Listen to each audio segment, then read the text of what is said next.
Welcome back to another edition of the podcast. And tonight is our Game Week 34 National League preview and predictions. And what a game week we are looking forward to. A massive Yorkshire derby for myself, coming up against York City, who of course are second in the league, looking to try win the title this season. We've got a couple of massive 6-pointers towards the bottom ends of the table as well to preview, alongside all the fixtures taking place in game week 34. As always, I'm joined by my co-host, Paul Franklin. Paul, firstly, how are you doing this evening? Yeah, very good, Luke. Very good. How are you? Yeah, looking forward to Saturday. I've not been able to... Well, last time I was at a Halifax game was the Truro game at home, and I haven't been to an away game for some time. Must be the longest since I've been to an away game with Halifax. So obviously with university and stuff getting in the way, but I'm looking forward to Saturday, hoping we can somehow pull a result off. Please remember to like and subscribe, everyone. We're on the road to 3,000 subscribers. Now, it is a very big ask, but our aim is to try and reach that by the end of the season. We're probably about, 290 away, so it is quite a big ask, but we've still got time to be able to do that. So please subscribe if you haven't already, and also drop us a like. We've got a full game week to preview, as I've mentioned, but we've also got the midweek fixtures that I feel that we should review this game week, alongside some other news in the National League too. Of course, Andy Wing's appointed as the Brackley manager, and we've not had a chance to speak about that yet. I think it speaks for itself. I'm going to ask for your opinions, Paul, but what an appointment for a side like Brackley to bring in someone like Andy Wing, who have previously been on good form as well without someone in charge. Yeah, 100%. He's coming in at a time when Brackley are in a not a bad place in the league, and it's that perfect storm, isn't it? He wants to get back into football. He's clearly local to that area. He was Banbury United manager, wasn't he, before he sort of came up with Solihull and into Barrow. So, the perfect mix. And it's good from Andy Wing's perspective that he's not, he obviously wasn't appearing to be hell-bent on getting back in the Football League or a full-time National League side. He's come back, and he's going to give it a good go. And, it will look as good on his CV to keep Brackley in this league, which I think they'll stay in the league anyway, but to keep Brackley in this league and then to build on next year than probably stuff he's done with Solihull, getting them to Wembley twice and then getting into the Football League with Barrow. So, yeah, a very, very shrewd appointment if it works. We always say any management appointment there's a risk to it, Luke, because you never know what might occur. But, from when you consider what Morecambe have done in terms of who they put in charge at the beginning of the season, to now who Andy Wing who Brackley have put in charge, because they weren't planning for this. They had no idea Gavin Cowan was going to go. I would suggest at any time. That's a great appointment for Gavin Cowan to go to Shrewsbury. So to be able to act quickly and get Andy Wing in off the back of them solidifying and consolidating without a manager, Brackley are looking in good, in a good place to have this run in and keep their National League status. Place. Yeah, I couldn't think of the word. So yeah. Yeah, I totally agree. I think they're very much on track, aren't they, to survive now if we look at their current position. And I think this just adds to them. Next season, I think it shows a lot of ambition when we look at what Andy Wing did at Solihull Moors. It certainly geographically must work for Andy Wing. I do believe he is a Brummie, and of course he's previously been at Solihull. And, I think it shows a lot of ambition for the future with Brackley. They're a club for me who have tried for so long to get into this division. They're very much on track to survive now. I'd be very surprised if they did go down at the end of the season. But, for next season, they can build on this and establish themselves even further in this division under someone like Andy Wing. And, we've seen them at the moment. They're a very well-organised side. But I tell you what, someone like Andy Wing brings to a Brackley side too is he will make them better going forward. He'll be able to attract players, maybe not now, but in the summer, who will be strong players going forward. And he'll get the best out of attackers who are currently there, because there's a few attackers in Brackley's side who maybe numbers aren't the best, but I've seen them play, and I think some of them, there's certainly a lot of potential there. And I think there's a lot of potential for Brackley now under someone like Andy Wing. So I think it's the perfect appointment. I'd be very surprised if it did go wrong long term for me with Andy Wing coming into the helm of Brackley Town. We'll take a look at Tuesday night fixtures. Please let us know your thoughts on Andy Wing being appointed in the comments and all the latest news surrounding the National League. There's a few controversial topics that we're going to speak a little bit about that happened on Tuesday night. And we'll start things off with the Rochdale versus Scunthorpe game. Of course, a huge game for Rochdale.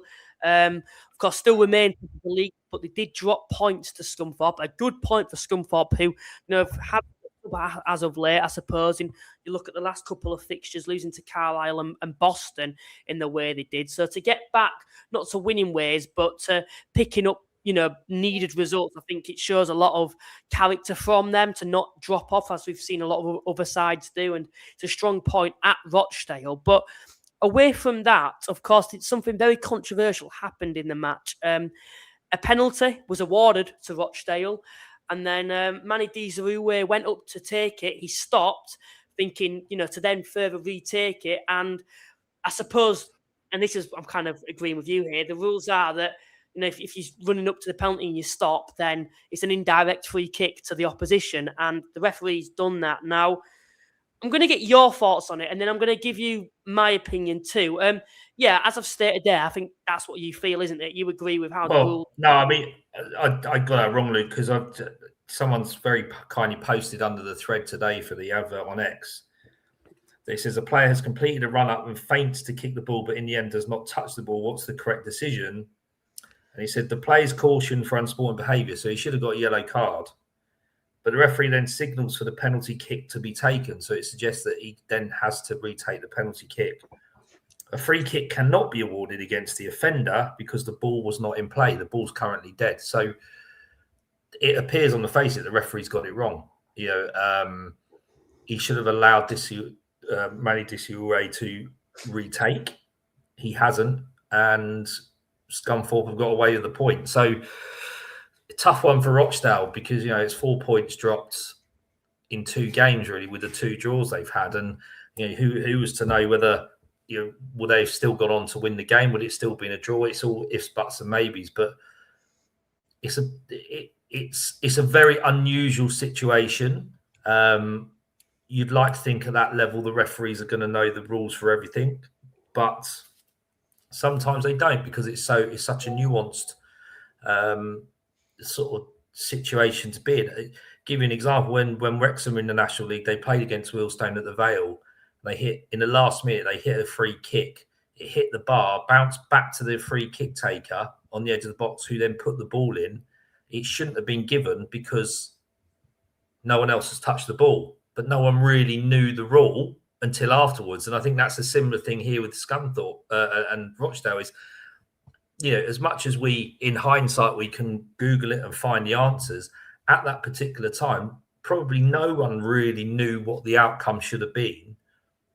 But that's notwithstanding that the referee should have known. At that level, division, level 5 of the football pyramid, full-time football, good referees, allegedly, they should know the rules, but I can see why they probably don't, because how often do we see this happen, Luke? Yeah, we see stuttering run-ups and we see, jumping.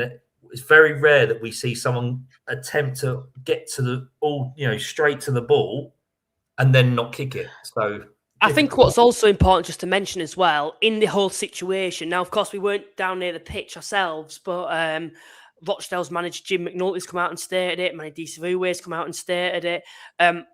The frustration was that players behind, there was a lot of talking going on behind, a lot of arguments within the actual, both players of Scunthorpe and Rochdale Scunthorpe trying to put him off. And apparently someone shouted, "Wait," and he felt that was the referee. So that's why he stopped, because he was about to take it. There was no reason for him to stop. He wouldn't have stopped otherwise. And that's put him off. And for me, what's frustrating with this, if you're a Rochdale fan, or even for the National League in general, is the fact that you can forgive refs for maybe missing even a potential penalty, but when they're not following the rules of the game correctly, that's when it's not on, I feel. I think there's rules there, and something like that, he should be allowed to retake the penalty, in my opinion. And this isn't any game either, and it wouldn't matter, but Rochdale are in a title race, right? If they'd have won on Tuesday, they'd have been 5 points clear. They're now only 2 points clear. Oh, no, 1 point clear, sorry. They'd have been 4 points clear if they'd have won that game and they'd have had a game in hand as well. Instead, now, they're 1 point clear with just one game in hand. That's 4 points. They've still got to play York. If York beat them on the end of the season, that means that Rochdale can only drop one more point, without York catching them at the moment. And for me, as a Rochdale fan, I'd be so frustrated with that because it's not a case of them missing a potential penalty decision or not sending a man off who should be sent off. The ref has literally not followed the rules correctly. And we speak about officiating across the country and people complain about it. But decisions like that, how can officials who've been trained not know the rules of the game? Surely they must have been trained for all the possible situations that could potentially happen. And I actually watched that moment and the ref kind of hesitated. And then as soon as the Scunthorpe players were shouting and stuff at the ref, he seemed to make his mind up. And for me, that's not on. I think he's not let him make his decision. He's allowed players to interfere. And I think stronger officials, that wouldn't have happened to, in my opinion. Yeah, no, I agree, Luke. I suppose I'm not playing devil's advocate, but I'm being a little bit fairer on him that it's such an unusual rule to get wrong or to have to deal with that it might be something that you don't fully remember. There's a lot of rules in football, isn't there? But I agree. He should have known it. He's at that level where he's got to know this, and I don't think it even matters what's on the game in terms of points to be won at the top of the league. It's that level of football. It's National League. That referee's got to that stage because he's clearly a competent referee through the leagues as he's come up. He's just got his head's been muddled, isn't it? And yeah, you're right. There's going to be pressure from all sorts of players on that pitch, be it from Rochdale or Scunthorpe, one way or the other. And I don't think he's panicked into a decision, but he's just given what he thinks is right. And he's having to sort of almost go into the back of his head there in terms of what the hell rule is this? How do I deal with it? The ironic thing is, though, Luke, is if he had given Rochdale the opportunity to retake the kick, no one probably would have said anything because that's how they thought the rule would be, and that's what the rule is. Okay, yes, the yellow card. If he hadn't yellow carded him and everything else, but. Yeah, if he just had to retake it, I don't think anyone would have balked at that, and the game would have just carried on. So, an unusual one, and it just very typical of the National League. And like we said, it looked like Rochdale were well in the box seat. They were going to sort of pull away from York with the games in hand, and they've dropped 4 points over the last 2 games. Not who's to say that they would have gone on and won or not won this if they'd scored that penalty? But it's likely they probably would have. And it's just another one of those twists and turns that we see in the National League on a regular basis. So, listen, York and Rochdale aren't going to go to the end of the season again now and not drop points. It's going to happen. Take away the last game of the season because someone has got to drop points. But, between now and then, there's still going to be twists and turns. You just wouldn't expect the twists and turns to be as maybe comedic as that and essentially sort of a refereeing decision causing it rather than the players themselves. We've had a fan coming here. He's a Morecambe fan. Morecambe are doomed. Well, not a Morecambe fan. He's come out and said Morecambe are doomed based on how they looked at Roots Hall. It's a Southend fan, actually.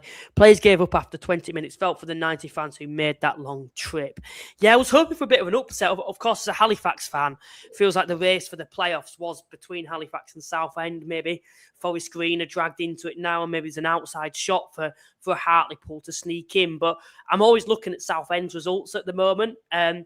And I saw that game and I thought, under a new manager, Morecambe away, potentially an upset, and Southend just completely blew them away. And they do look doomed at the moment, Morecambe, particularly when you see the fact that they've brought in a new manager to hopefully, boost the players' morale. But it just feels like it's too late for them now. And, everyone complained about Ashford Johal. I felt he was out of his depth. I think everyone did, and I think it's still true he was. But, the players have got to take some responsibility. A new manager's coming, and the results simply haven't improved yet to get a win under Jim Bentley. They've lost to Truro, at drop points at Altrincham, being thumped by Southend. There's very little hope for me. I had a bit of confidence and optimism for them when they appointed Jim Bentley, but now I'm looking, and I think they simply are doomed. James has come and said, "Evening, lad." He said, "What do you think of Billy Waters being back at the shirt?" I'm very happy about it. I stand by the tweet I made the other night before the game. We'll speak about that now after this, but I think we've had more quality in depth, I should say, going forward than we ever have since I've probably been supporting the club.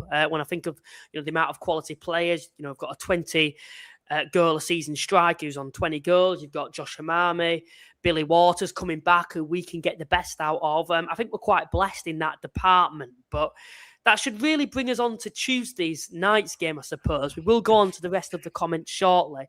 Of course, I have to give credit to Gateshead. Of course, sitting bottom of the league. I don't think they'd won in 16, 17. I think they'd lost 16 matches on the bounce prior to that game. And probably against the most unlikeliest of opponents, they've gone away to Halifax and defeated them for the first time in 25 years. And although I'm gutted that we've dropped points to a side that's bottom of the league, I'm more gutted about that record going out of the window. But Paul, what's your thoughts on that and the impact that could have for Gateshead now in their quest to potentially survive? I mean, who knows that? I mean, I'm just looking at the league there as you were talking and trying to see what the positives were for Gateshead. And I suppose the positives are that Morecambe can't buy a win. They even with the new change of manager, that doesn't seem to have worked. With Gateshead, it seems to have worked a bit. It's worked on Tuesday night. The other thing with Gateshead, if you look at it, Luke, they've got 2 games in hand over Braintree, 2 over Altrincham, and then 1 over Sutton and Truro, and 2 over Morecambe. So they've got to take advantage of the games in hand to maybe just try and draw them a bit closer. The problem is they're 10 points off of safety. They're 8 points off of Braintree, 4th from bottom. Yeah, and Sutton looked like they're improving. Altrincham a little bit inconsistent. Yeovil looked like they could drop in. So, Gateshead haven't got many to sort of catch up, if that makes sense. And I think if they can just get a bit of momentum, you just never know, because like I said, there is other teams that are just dropping that little bit, but. They need to do what Aldershot have done and gone sort of 5 games unbeaten, 4 wins and a draw, and that might then give them a little bit of hope. But if I'm honest, that's probably more damaging to Halifax losing than it is to Gateshead winning, if that makes sense. It's of course Gateshead want to win, but it doesn't really change that situation too much for them. It's slightly more damaging for Halifax in terms of what. Going into York and trying to get that playoff place. So, fair play to Gateshead. Listen, Luke, the thing is with Gateshead is, and we've talked about it for the last 2 or 3 seasons, punching above their weight, getting to Wembley, getting in the playoffs, producing players and managers that have gone up the Football League or into the full-time, National League and everything else like that. We know they've got it in their locker. And yes, there's 2 or 3 Gateshead fans I follow on Twitter who are a little bit despairing of it at the moment. And I get that. They watch them every week, so they know what's going on. But they've got it in their locker. They've got a good manager back. They've got a manager that knows the club. They've got a manager that plays good football. They've got to grasp this little bit of hope that they can get out of it. And we know it's in their locker. So let's wait and see. Those games in hand are important, but I can't see them doing it, Luke. Well, I've done a few calculations before we actually went live, and at the moment, to survive in the National League, I love doing this, by the way, with the projection stat. You need 48 points are going to be required to survive this season. Gateshead are currently sat on 22. That means they need 26 points in their final 16 matches. That means they need about 9 wins out of the final 16. Bloody hell. I think for is that the same extent as what the position Boston was in, or were Boston probably in a better position last season? Boston did it over a longer period, didn't they? It was like from this time. Was I it think from here? I thought it was more from Christmas, but you're right. It could be from here. But yeah, it's again they've got to look at that and go, that's a yardstick. We've got to look at how they did in terms of getting a bit of momentum and starting to get results and getting players back and getting players confidence, everything else, and then all of a sudden, they could make a great escape because I think they're more than capable as a club. I think what you've kind of seen as well is obviously Rob Elliott's come in, probably the best appointment they could get in the position they were coming back to the club. He's brought in a load of new players, which was certainly needed. And I think not just in terms of results, they've finally got that result now that they've needed to kind of kickstart this case to go on to survive. But prior to that, they've had some very good performances against some like Hartlepool, for example. They lost that game. They played very well in that, and they probably deserve something out of it. They lost to Rochdale, and that's not the kindest of fixtures for a newish manager to be coming up against them. So for me, I think it's too much of an ask. I think they've left it a little bit too late, but you just never know. It's a fresh new squad. There's a few quality players that they've brought in there that have clearly got something to prove. So you just never know with this league, in my opinion. No, 100%. And we've got a lot with the rain that's come in. We've got a lot of teams now playing Saturday, Tuesday. Some of them are still in the FA Trophy. So it's, I think the next sort of 3 or 4 weeks is pivotal, going into March and then seeing what happens sort of end of March, beginning of April, that last month. But we've got a lot of games coming up, Luke, with a lot of teams because of the weather, etc. So, yeah, it's going to see how they all adapt to it, how they all deal with it, with their squads and form and momentum. And who knows that in a month's time we'll probably be talking about someone completely different being in that bottom 4 or 5 and wanting to try and survive. So and each week there's games are being thrown up, 6-pointers here, there, and everywhere. So it's his points going to be dropped and won. And with all due respect to Gateshead, who would have thought that they would go and beat Halifax, who are in banging form, chasing a playoff place? Midweek, and they do, and it's who would have thought that 2 weeks ago that Rochdale would have dropped 4 points out of 6. So it's there's loads of twists and turns both at the top and bottom here, and I think the only thing that really is sort of set is that the playoff places are almost set, aren't they? Like we've said for the last few weeks, and is Halifax, Southend, Hartlepool going to have that 3-way sort of battle for that 7th place? The Forest Green, So, there's still lots to play for everyone. And like I said, the likes of Wealdstone, Yeovil still in the trophy. So they're going to look like they could drop into a bit of a battle, potentially, teams like that. But they've also got that nugget of, Wembley's on the horizon for them potentially as well. Just from the Halifax side of things perspective, how damaging could this be for them? I think we spoke about the run-in for them compared to Southend, and Southend have really opened the door in the last couple of weeks. And against the better sides, Halifax were really taking the opportunity. They were picking results up, and you looked at their fixtures compared to Southend, and you thought they've got some favourable fixtures here, and had multiple opportunities in the last couple of weeks to really kind of break away from Southend with them not playing. They still are in the playoffs, but Southend have 4 games in hand. And if we look at the last 3 fixtures for Halifax, they've had Brackley away from home, who they dropped points to. I think they were 1-0 up on the 89th minute, drop points. Even prior to that, 2-0 up against Aldershot on the 60th minute.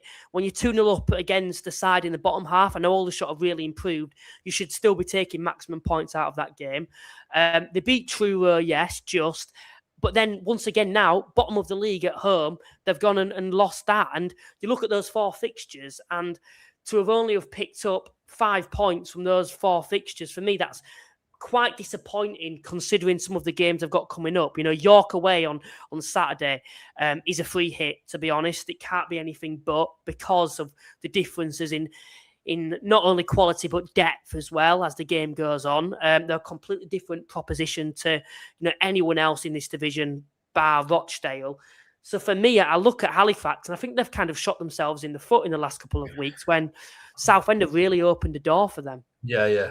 No, you're right. I think it's going to be a level of frustration there, Luke, because no one seems to want that sort of 6th, 7th spot. Forest Green are in a wretched run of form, 1 win in 5.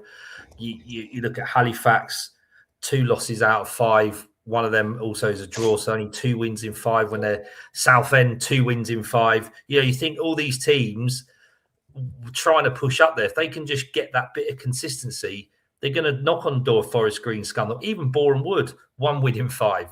3 weeks ago, Boreham Wood looked unbeatable, 3 wins in 5. It's only really Rochdale, York, and to Carlisle, to the extent those top 3 are really sort of showing a bit more of consistency. The 4 to 8 or 9, who actually wants the playoff places? Is it? Well, to be fair, the standard they set in that first half of the season, I don't know, like the playoff sides, but I suppose, Southend and Forest Green particularly, it feels like they've just Forest Green, I think in recent weeks, have just fallen apart. Yeah, I mean, but it's the pressure, Luke, and it's very.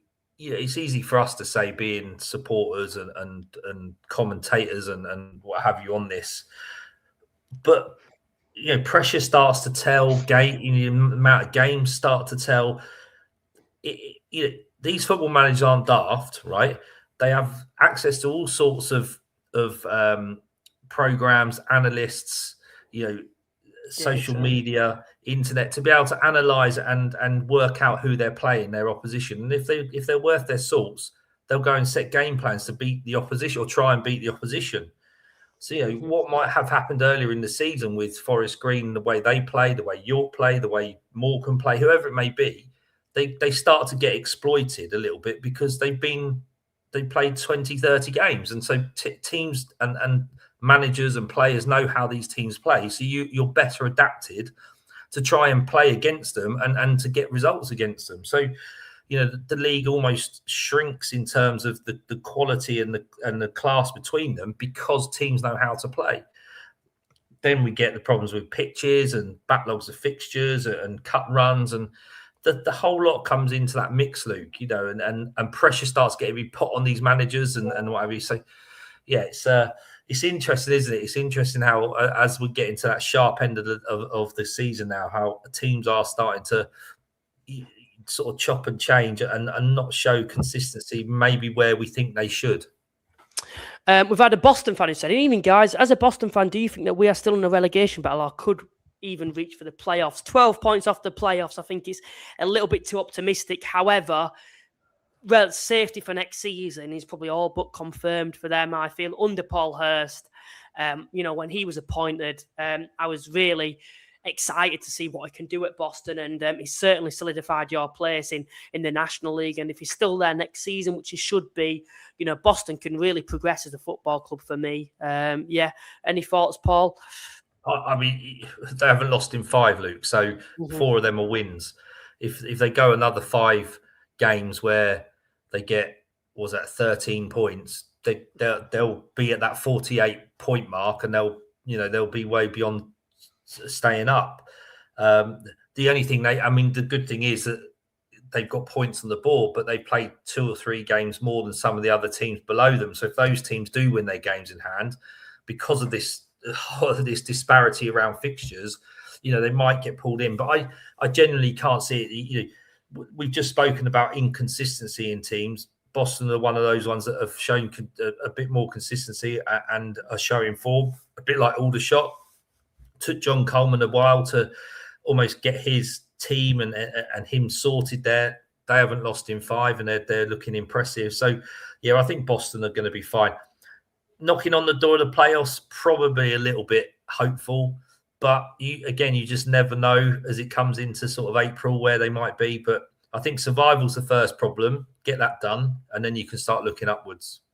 Yeah, big win for Shotts in midweek away at Yeovil, and a big win for Sutton as well, who won on home soil against Woking. That just keeps them above the drop zone for the time being. We've had someone's come in said, "Come on, York. Sorry, Luke, but no upset this weekend." Well, I'm hoping for one. Anyway, we've had.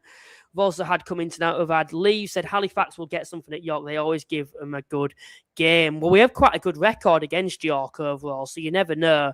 And then we've had Joe from Off the Line blog. I said Dale would drop points, but by drawing too many games in the last 15, and I got pelters. The 2 games since, 2 draws. well.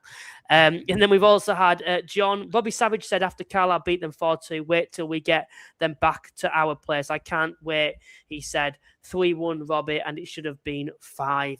Yeah, big win for Carlisle at the weekend when they defeated Forest Green. And, Forest Green are a side that are on awful form at the moment, and all of a sudden seem like out of Southend and Forest Green, a lot of people are saying that Forest Green are the side to catch rather than Southend, who were catchable at the time, at the moment. But we're probably at a point now where we will come on to the predictions. Before we do that, please remember to like and subscribe. It genuinely does go a long way. We're trying to get to 3,000 subscribers by the end of the season. It's a big ask, but I know it's doable. So please subscribe if you haven't already, and you won't miss an episode. Lots of things coming up as we get towards the final stages of the season. We haven't updated the predictions because I didn't find the scores in time. I know we're quite a low scoring week though for both of us. We'll do that in due course. But before we get on to the actual predictions, if you want to know how to play along, this is how you do so.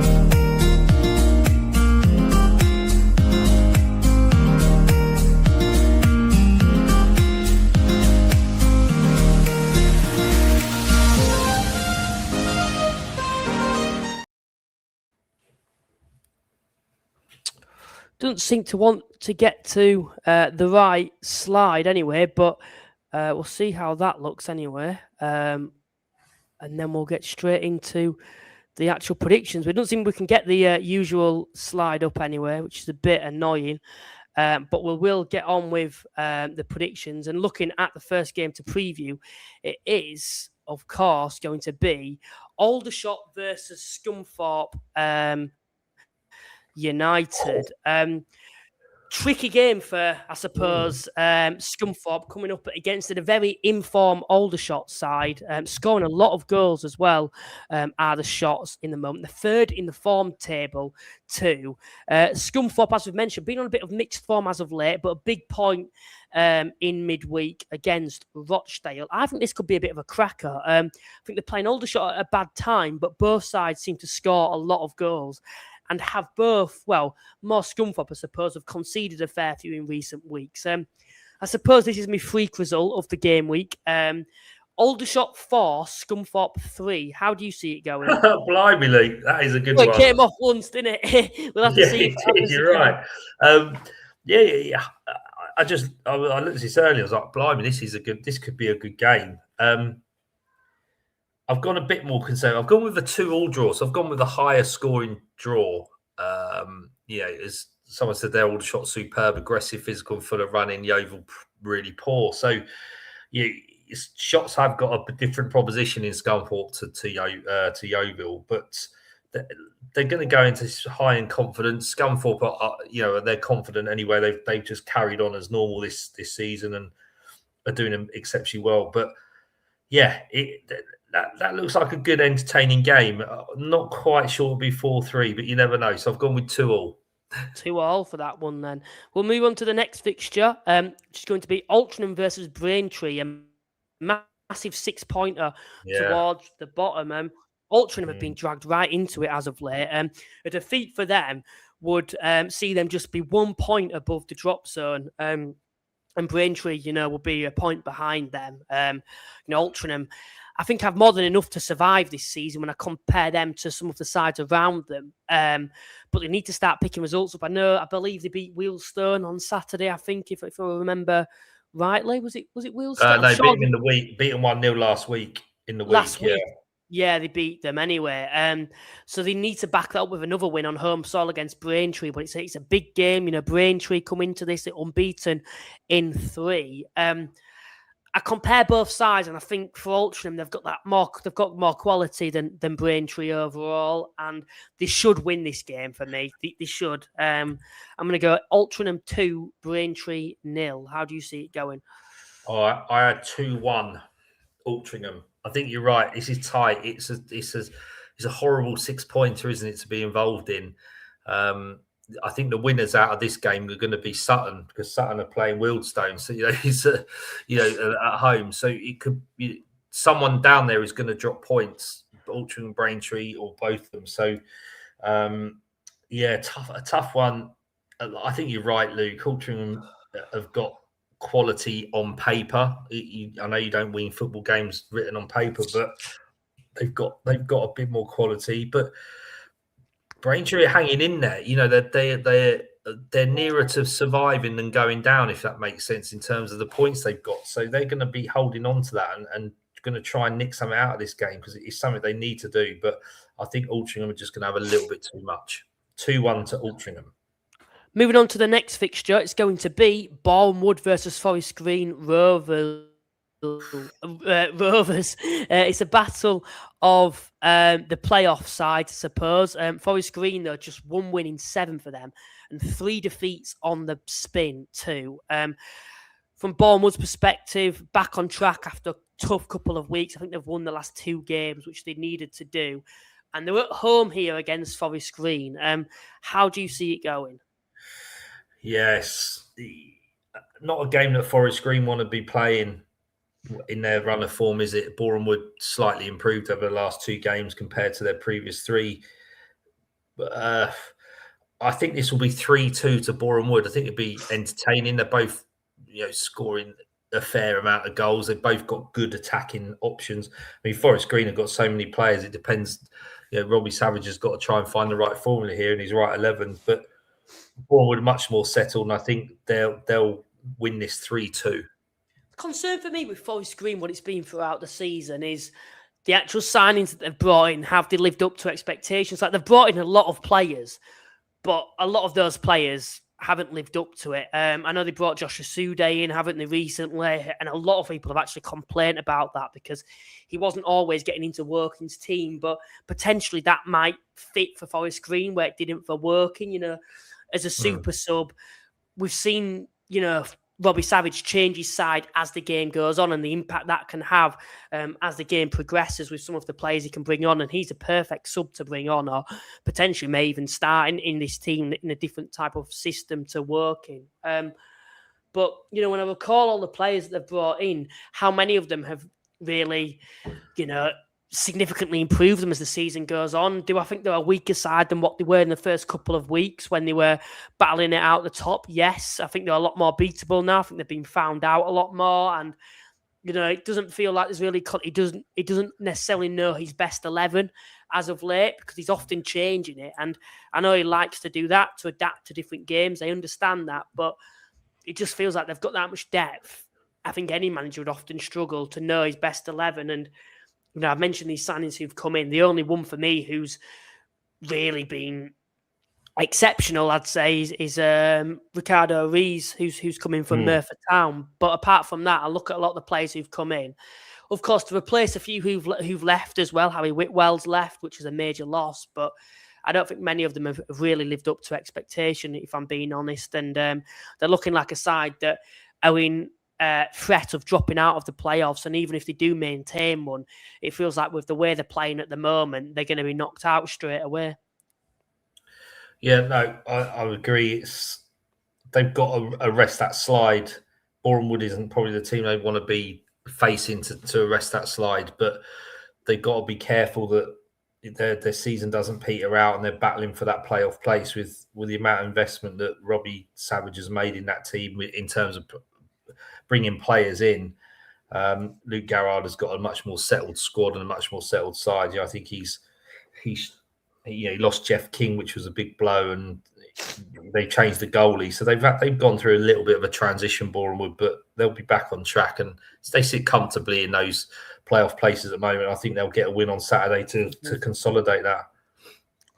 Yeah, I've gone for a 2-2 draw for this one. I think Forest Green might get a point out of this game. Of course, beat them in the reverse fixture.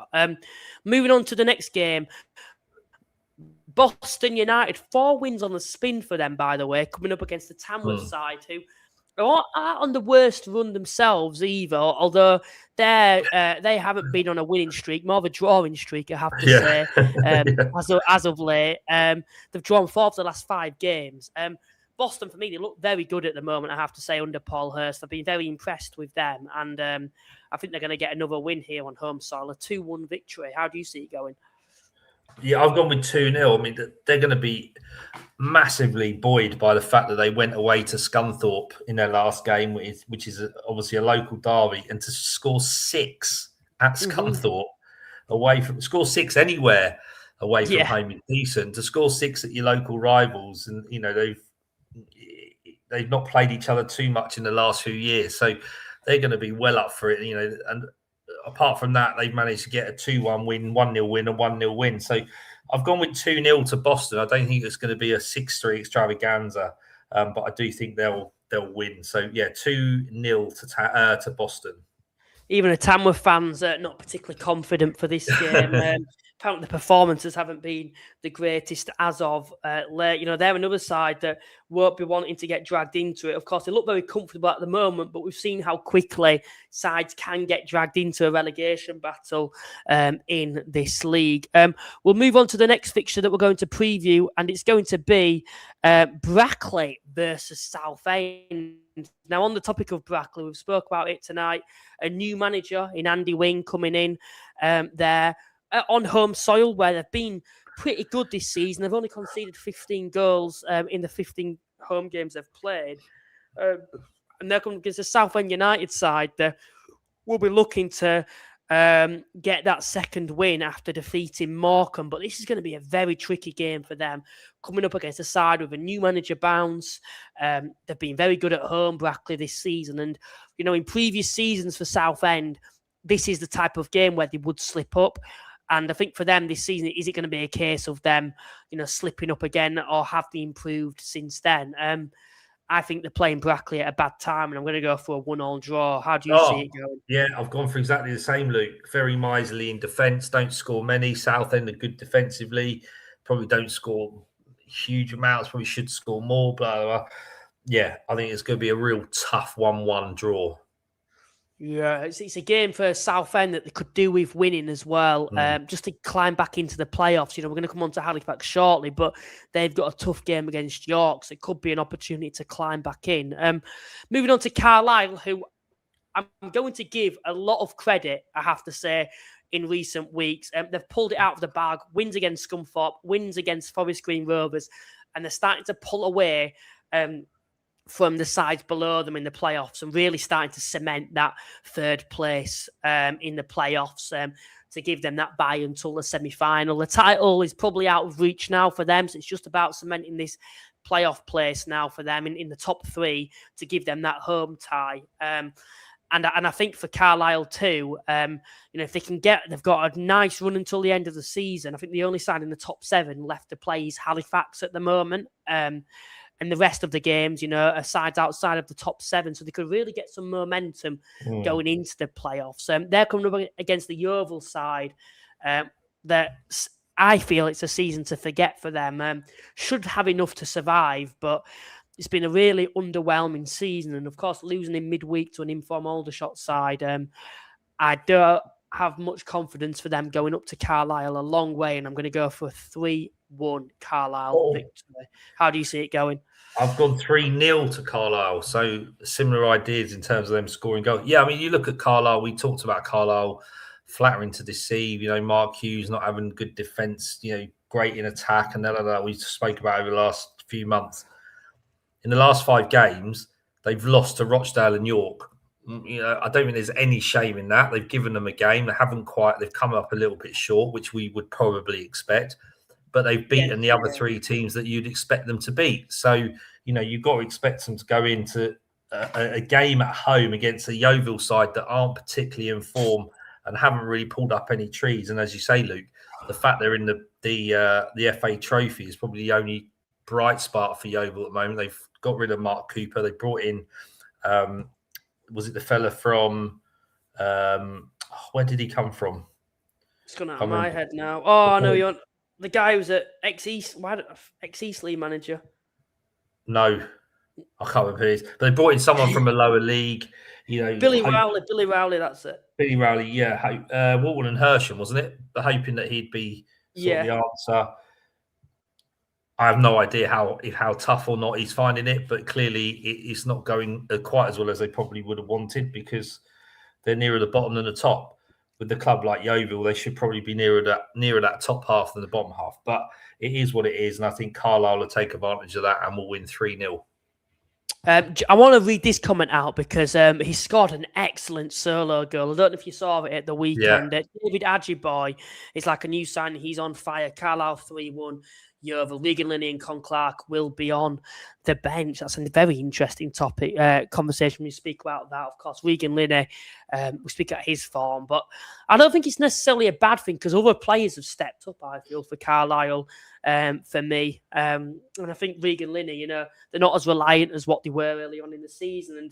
And, for someone like David Ajiboy to be coming into form now, it's a perfect time. He's always been very raw, but we know he's got that ability and he's really starting to show it now, I feel, for me. And, it interests me about when you come into playoffs and stuff. We look at sides that have gone up in the past. The heroes or the star players in the playoffs usually aren't the players that have been, the stands out throughout the season. If we think to last season, Oldham, it was Vimal Jorgenathan, wasn't it, who came in on loan from Barnsley in like March time, and he was like a new player in the playoffs. He was probably the player of the playoffs, I felt, for me. And even like Keane Harrett, who came on loan there, he was another one who was the hero when they got promoted. And if you go back in previous years as well, it's always been players that, haven't necessarily thrived throughout the regular season, but players that have come in late or been injured. And David Ajiboy is a sort of player that can get into the playoffs. He could be one of the stars. And for me, I look at Carlisle and I'd be optimistic to say I think they're going to go up this season, but they're the prime example of what we've seen in the past. Oldham were very mixed all last season, got promoted. Grimsby, when they got promoted, were very mixed. And Carlisle could be another example if they can finish in the top three. We'll move on to the next game that we're going to take a look at, and it's going to be Morecambe versus Eastleigh. Morecambe have just got to throw everything at it at this point. But they're coming up against an Eastleigh side that, after me having my slight concerns for them, they've started to pick up as of late and avoid being dragged into a relegation battle. How do you see this one going? To be fair, I think this is good game of the week, isn't it? No, it could have a lot of goals in, to be fair. Yeah, it could. I mean, I can't see Morecambe winning. I can't see Morecambe winning. Like, they might be at home. Eastleigh aren't as potent as some of the other teams that they've played and aren't as good as some of the other teams they've played maybe recently, but I still think Eastleigh are going to win 2-1. I just can't see where Morecambe are going to get a win at this moment in time because they're all over the place, both on and off the field by the looks of it. So, I think Eastleigh will take advantage of that and will win 2-1. We know what Eastleigh are like, though, to be fair. I have to mention that over the past couple of seasons, they've been known to be a massive freak side in terms of, they're the sort of side that would go to top of the league and get a result. And then the following week, they'd play a side that hasn't won in 3 months and lose to them. So you just never know with them. But I'm going to have to go for Eastleigh win. I'm going to go for, I think there'll be a lot of goals. Both sides, well, Eastleigh particularly score a lot as of late. I'm going to go 3-1 to Eastleigh for this one. Someone's backed Morecambe to win. 2 people have, in fact, for this one. Moving on to the next game we're going to take a look at. It's going to be Rochdale, who, after dropping points in the previous 2 games, need to get back to winning ways against Woking at the weekend. Could be a tricky one, this. I don't think Rochdale, particularly if memory serves me right, have the greatest of records against Woking. Of course, drop points in the reverse fixture away from home. I think they'll have a little bit too much, but I think it'll be quite a cagey game, me. I don't think it'll be a straightforward win for Rochdale. I'm going to go 2-1 to Rochdale. How do you see it going? Oh, I've gone with a lot more comfortable. I think I've seen Woking play this season, wasn't impressed. They've lost to Sutton in the week, and Sutton had 10 men for a large majority of the game. Rochdale, and yes, they've dropped the last two. They've dropped points in the last 2 games. They're going to drop points at some point. I think it's going to be a comfortable win for Rochdale, and I've gone with 3-0. Fair enough then. I just can't see it being straightforward for me. I think they will get the victory, but Woking have got I'm sure they've got a fairly good record against sides within the top 7, not necessarily beating them, but just taking points off them. So it could be a bit of a tricky one for Dale, but I think they will get the victory at the end of it. Next game, this is last chance salute, I think, for these two sides of making the playoffs. I think one of them, it has to win to have any hope of getting in the playoffs this season. When the door was open for these two sides in Solihull and Hartlepool, they've certainly not taken it, I suppose, the opportunity. Hartlepool draw way too many games, Solihull way too inconsistent too. And, if anyone's going to get into the top 7, it looks like it might be Halifax, who wasn't prior to Christmas. But if these sides want any chance of getting in, I think they need to win this game. So it's a bit of a 6-pointer for me. How do you see it going? Yeah, I'm not as confident as you are, Luke, that they'll knock on the door of the playoffs. Southend have got 3 games in hand over them, 4 games over Halifax. Solihull are 9 points off of 7th. With 1 game in hand, I can't see it. It's Hartlepool. I can't see them. I can't see them knocking on the door of the playoffs. So I don't know why. This will be quite a good game. I think they're both teams have improved of late with different new managers and players. So I've gone with a 2-2 draw, but I think they're going to sort of run out of steam in trying to get into those playoffs. Someone's mentioned screams a draw. Screams a draw. Yeah, screams a draw. I've gone with 2-2. I've gone 1-1 as well, and I think it'll end both the sides' playoffs hopes. I think Hartlepool, within points, there's a very small outside shot of making the playoffs, but I just can't see them winning enough games. They draw way too many. They don't lose many overall, but I think they draw too many for me to get into the playoffs this season. And as for Solihull, a little bit too inconsistent and too many points to make up. I suppose it's the Tyrese Sinclair derby, isn't it? This one, when you see him playing for both clubs in the past, and they're now at Hartlepool now. Moving on to the next game, your side against Sutton United. A must win for Sutton, I feel, to build on that Tuesday night result. Just haven't been able to climb away from the drop zone, have they, all season? And they're still very much in the thick of this relegation battle at the moment. Just very inconsistent. Coming up against a Wealdstone side, of course, prior to this game, lost 3-0 to York. I don't think it was much of a thumping, was it? I think until like the 60th minute, it was still 0-0. And a man sent off? No, we gave him a good game, and we had a man sent off, a little bit harsh, but he got sent off, and from that point on, we were 1-0 down at that time. It never felt it felt the game was done. Whether they were going to go on and get 2, 3, 4, 5, that was up for debate. But York then looked comfortable in possession and killed the game off. Batty scored an unbelievable goal after over 1,000 days of playing for York. His first ever goal or whatever it was. So he scored a really good goal in the last minute. Yeah, I think the performance against York was encouraging because we went toe to toe with them. The thing that was disappointing is that losing to Altrincham and then drawing in the last minute to Eastleigh, which is 2 games that you would like to think are the winnable games that Wealdstone have got on their calendar that have just gone. York, you're always going to look at that and go, well, anything's a positive if you can get anything out of that. But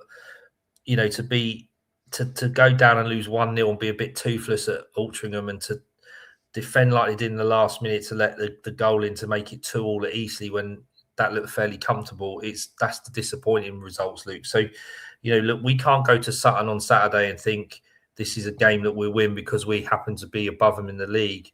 They've gone and done an amazing job of beating Woking with 10 men on Tuesday, like you said, and they're going to want to back that up. They are improving. They're another team that took a manager from a lower league and have slowly sort of just just got a little bit better and a little bit better. I think you're right. They still haven't pulled themselves away, which is surprising. But if they beat Wealdstone on Saturday, they're within a point of Wealdstone. Also, Wealdstone then in a relegation battle. So an important game for both teams for different reasons. I think this one screams a draw as much as the last game we've just previewed. So I've gone with a 1-1 draw. I've gone 2-2 draw. The reverse fixture, I remember that game. It was actually when you were 2-0 down and you managed to come back and take all 3 points. I think it'll be another draw and another game where there'll be a lot of goals. Like I've said, a 2-2 draw for me for this one. Next game that we're going to take a look at is going to be Truro versus Gateshead. Then this is a massive 6-pointer at the bottom. For me, I look at Gateshead. They've got Truro, and then I believe they've got Morecambe after that. I think anything but 6 points out of those 2 games ends their chances of survival. These are 2 must-win games. And it's a 930-mile round trip, this one. Can they go all that way and get a result? For me, I think they're going to. I think they look a lot better side under Rob Elliott at the moment. And as for Truro, weren't awful when I saw them against Halifax. I don't think they were awful against Boreham Wood either. But I just think it's too much of an ask for me for them to survive this season. And I like the look of Gateshead at the moment. I'm going to go for a 3-1 Gateshead victory. How do you see it going? Oh, I've gone with a 2-1 Truro win, Luke. I just think the fact they're at home is a massive bonus, isn't it, in terms of the travelling, etc., that Gateshead have to do. Truro have improved. They are finding it difficult, but they have improved. They are adapting. They've got a good manager in Askey who knows the National League. It'd be a massive win for Truro if they were to win, because with the way that Morecambe are likely to sort of go and not pick up points, all of a sudden you could look at Truro being at sort of 27 points and nearer Braintree than Sutton and Morecambe and Gateshead. So, but then if Gateshead win, all of a sudden they leapfrog potentially Morecambe and Truro, and they're only 5 points off of Braintree. So it's a real big carrot for Gateshead. Tough place to go. I hope for their sake that it's not called off, because it's a long way to have to worry about going on a Tuesday night maybe. So but I do think Truro are going to win. Yeah, I'm thinking the opposite. Mickey's here, of course. Evening, lads. 26 years of hurt. He will win 2-1 again. Like I said, I'm more sad about that record going out of the window than it's actually dropping points and potentially hampering our playoff hopes. He said, our lads set off today, so the legs will be fine. Yeah, long journey for Gateshead, but if they're setting off in advance, get a training session in tomorrow, you never know. York against Halifax then, a Yorkshire derby. Halifax seem to be always up for this fixture, I suppose. Have quite a good record against York, if you think about it, but you look at the last couple of games, if they perform how they did against Gateshead or Brackley or Aldershot even, or potentially even against Truro to some extent, they will get thumped in this game. But there's always that feeling, isn't there, particularly for a game like this? There's a lot of players that we're looking to impress, particularly in front of a big crowd, 7,000 supporters going to be there for this one.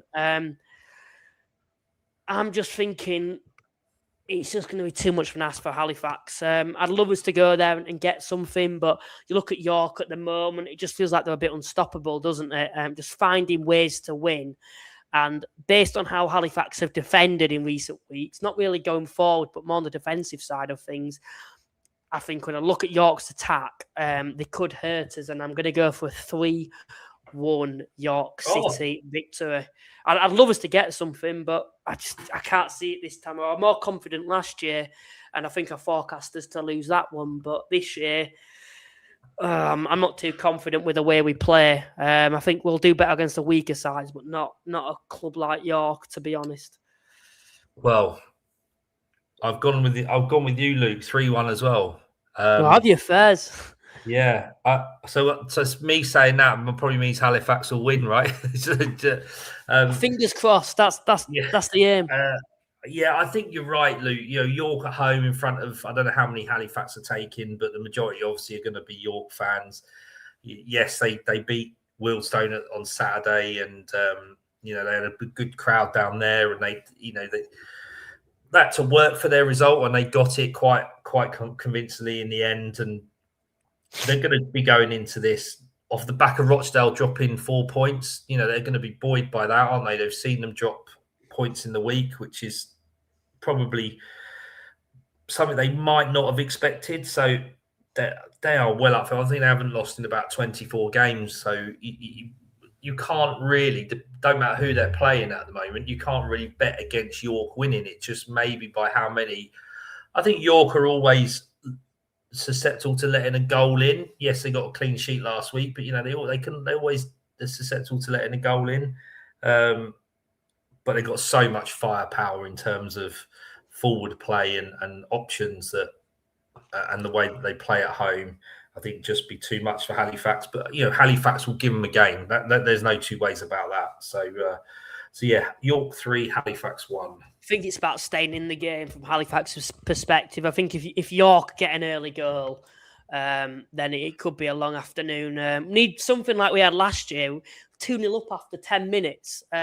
We only got a point out of that game, but we need something similar to that to get anything out of the game. I feel just don't be the reverse where we're 2-0 down after 10 minutes. Otherwise, it could be a long 90 minutes, unfortunately. But no, got to stay optimistic. I'm going, but yeah, I think it'll be a bit of a tough ask. I don't think many people will be back in Halifax to get anything in this game. And that more or less wraps up the predictions then. Thank you to everyone that's tuned in tonight. I do really appreciate it. Please remember to like and subscribe. We're trying to get to 3,000 subscribers by the end of the season. So everyone that's in here tonight, if you haven't already, please subscribe. I'd really appreciate it. Paul, as always, thanks for joining me tonight. No problem, Luke. Thank you very much. Good luck to everyone at the weekend. Let's hope there's no games off because of the weather. It's been wretched, isn't it? The amount of rain we've had. So hopefully we'll get a full complement of games in this weekend that we can judge our scores against. But yeah, good luck to all of those that are going to their games. Safe travels, and hope your team plays as well as they can do. Yeah, 100%. And also, if you're watching this afterwards, then please let us know your predictions in the comments too, and I'll be in there to reply to any as well. But Paul, as always, thanks for joining me. Thanks to everyone that's tuned in. Check out our sponsors, Cards Accepted, and we will see you next time. Bye for now.